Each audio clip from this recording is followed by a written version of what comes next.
अध्यापक बोलता है, बाबर भारत में कब आया? बंटी, पता नहीं सर। अध्यापक, बोर्ड पे नहीं देख सकते, नाम के साथ ही लिखा है।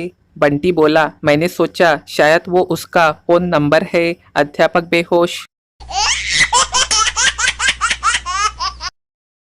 शिक्षक ने क्लास में लड़की की कॉपी जांचते हुए उससे कहा, मुझे आश्चर्य होता है कि तुम अकेले इतनी सारी गलतियां करते हो। लड़के ने खड़े होकर कहा, यह सब गलतियां मैंने अकेले नहीं की है, मेरे पिताजी ने भी इसमें मुझे मदद की है। शिक्षक बेहोश।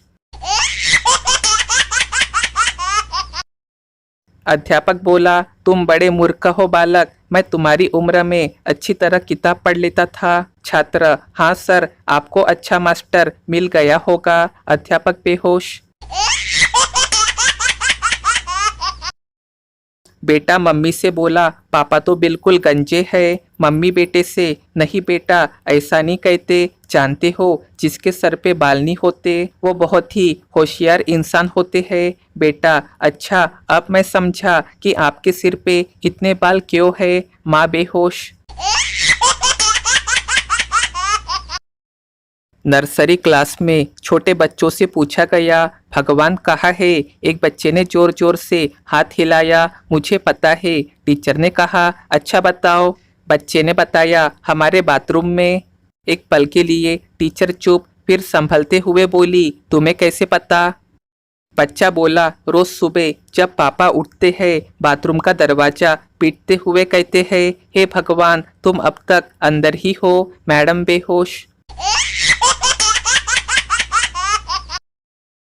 एक बार संता बार में बैठ के कागज पे कुछ गुना भाग कर रहा था और पागलों की तरह हंस रहा था। तभी वहां बंता आया और उसने संता से पूछा, क्या हुआ संता, तुम इतने खुश क्यों हो? संता हंसते हंसते, ओ यार आजकल मेरी पत्नी डाइटिंग पे है और पिछले 4 दिनों में उसने 5 किलो वजन घटा लिया है। बंता बोला, तो फिर इसमें इतना हंसने वाली क्या बात है? संता, ओ यार अभी अभी मैंने सारा हिसाब लगाया है कि अगले 4 महीनों में वह पूरी तरह से गायब हो जाएंगी। ये सुन बंता बेहोश हो गया। एक आदमी अपने घर में सिर्फ 2 ही कारणों से खुश होता है, जब बीवी नई हो या बीवी नहीं हो। पुरुष की पहली मोहब्बत क्लास टीचर और आखिरी मोहब्बत अस्पताल की नर्स होती है। बीच की मोहब्बत के बारे में फिर कभी बताऊंगा।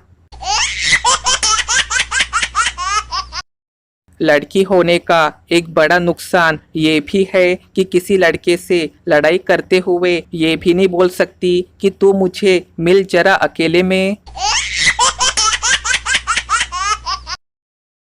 ससुर ने जमाई को फोन किया, भूकंप के क्या समाचार है जमाई बाबू? जमाई, अभी तो खाना बना रही है, कहूँ तो बात करवाऊँ क्या?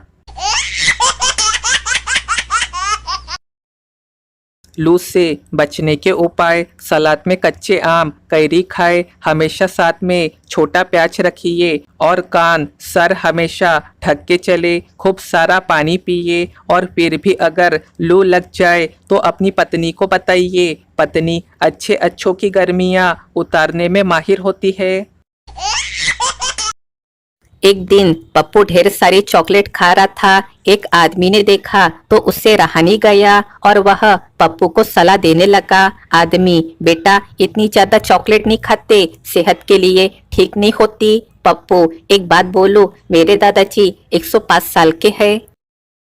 आदमी, अच्छा क्या वो भी बहुत सारी चॉकलेट खाते हैं? पप्पू, नहीं। आदमी, तो फिर? पप्पू, उल्लू के पट्टे, वो अपने काम से काम रखते हैं, तेरी तरह उंगली बाजी नहीं करते। एक बार पप्पू की गर्लफ्रेंड ने उसे फोन किया और उससे बोली, हेलो जानू, मैं कल तुमसे मिलने नहीं आ सकती। पप्पू, पर क्यों?